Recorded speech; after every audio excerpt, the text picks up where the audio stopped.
What's going on, guys? Just Colin here with Random Gas today, coming at you with some crazy information regarding Breath of the Wild. And this is coming via a report of Waypoint. I never heard of Waypoint personally, but they interviewed Mr.Aonuma, and the interview is quite long, to be honest. I'm going to link it in the description below. There's one main thing I want to focus on, but there's also a bunch of really cool stuff in there as well. But the main thing I do want to focus on is regarding voice acting. So that's going to be the main thing we're going to focus on, but I will touch on some of the other ones in a second. So they were just asking, about the voice acting. They were saying, is that something you considered introducing before now? And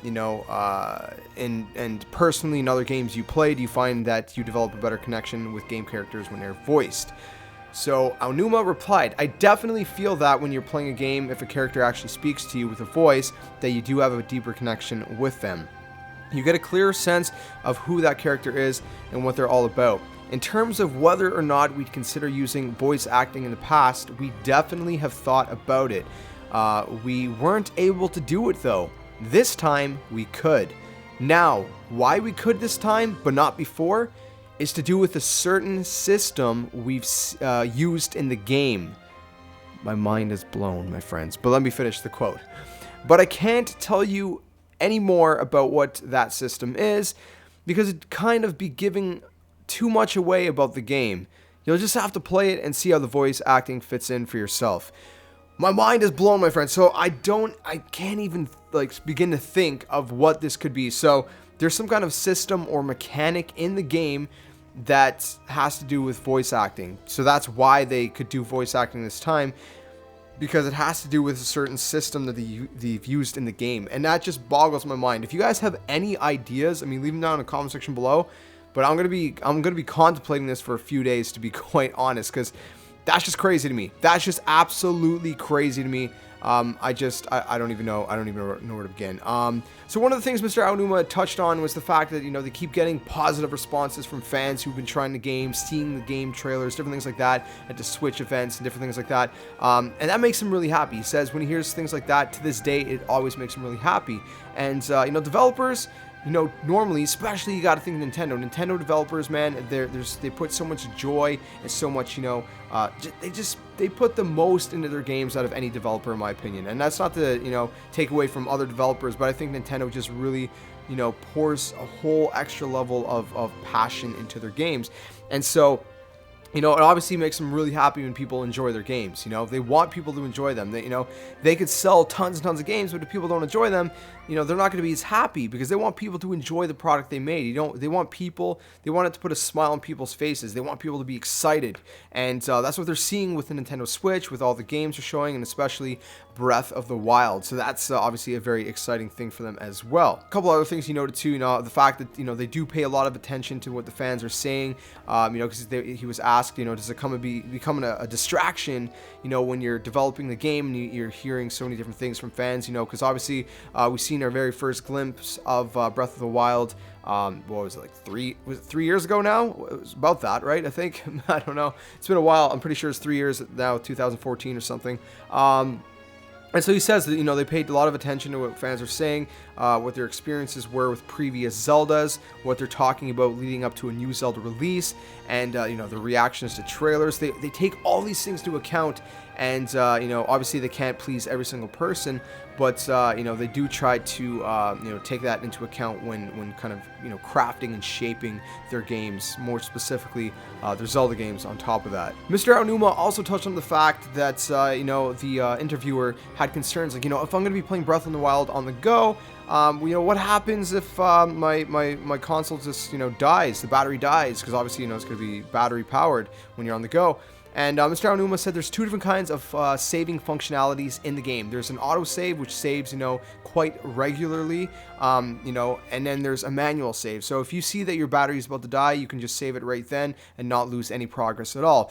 If regarding to the autosave, like I said, he says that it saves pretty regularly. So if if for some reason the console dies or whatever, maybe you don't notice, you won't lose too much progress. You'll just go back, a little bit of a short distance, because again, it does save quite often as you traverse and explore through the map and things like that. Regarding the the size of the world in Breath of the Wild, he noted a couple different things. One of the things that they wanted to make a more open world was some of the feedback they got from Skyward Sword is that there was kind of more like big chunks or chunks of like different locations, right? So you had Skyloft, and then you went through the clouds to Faron Woods, and then you'd have to go back up to Skyloft to go to another place instead of actually being able to traverse the whole area.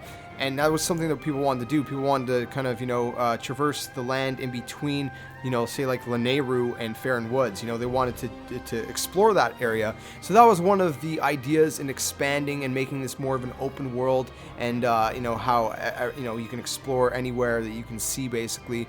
That was pretty much the idea behind it. As far as dungeons go, there's fewer bigger dungeons in this game, and I think I remember before they were talking about having bigger dungeons that were also longer, more of them too, back in the day, way back, at the very beginning of like development or something like that. But as far as having less big maps and a bunch of smaller shrines to explore, he says it was not necessarily an original design point. At first, we were planning to include more labyrinth-style dungeons, the sort of things you would expect in a Zelda title. But the reason we decided to include the smaller shrines, which isn't to say that there are not some larger dungeons in Breath of the Wild, because there is, was to strike a balance between this extremely large world that you're exploring and these goals and objectives to explore within that. So, shrines, dungeons, things like that. So by dotting these shrines around, a larger number of them, but with smaller in size than the older, style dungeons, it helped bring up a balance and break up the huge world into smaller explorable chunks. So yeah, that's one of the main reasons for all these, shrines and stuff, and, less bigger dungeons, but there's still some bigger, larger dungeons in the game. So that's, again, it's not to say that they're not in there, my friends. So keep that in mind, obviously. Alright, my friends, we got one more thing I want to touch on before we close out this video. I know it's been a little bit of a lengthy video, but again, you guys can read word for word of this interview. The source could be in the description below. This one's going to fit into some like pretty insane, Zelda theories and Zelda timeline theories. The interviewer asked, where does this Zelda fit in the series timeline? And obviously, the timeline is split into like 3 separate, branches and stuff. So where does it fit, kind of thing?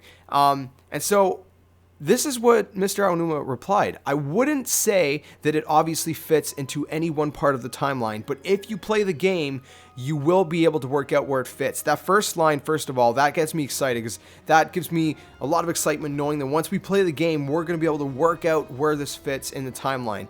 Because obviously, if it was super hard to figure out, it would kind of be a little bit frustrating, but the fact that we are going to most likely get an answer somehow after playing the game, that's exciting for me. He goes on to say, as you probably saw in the trailer, the most recent trailer, there's a woman voice, and she says the history of the royal family of Hyrule is also the history of the Calamity Ganon.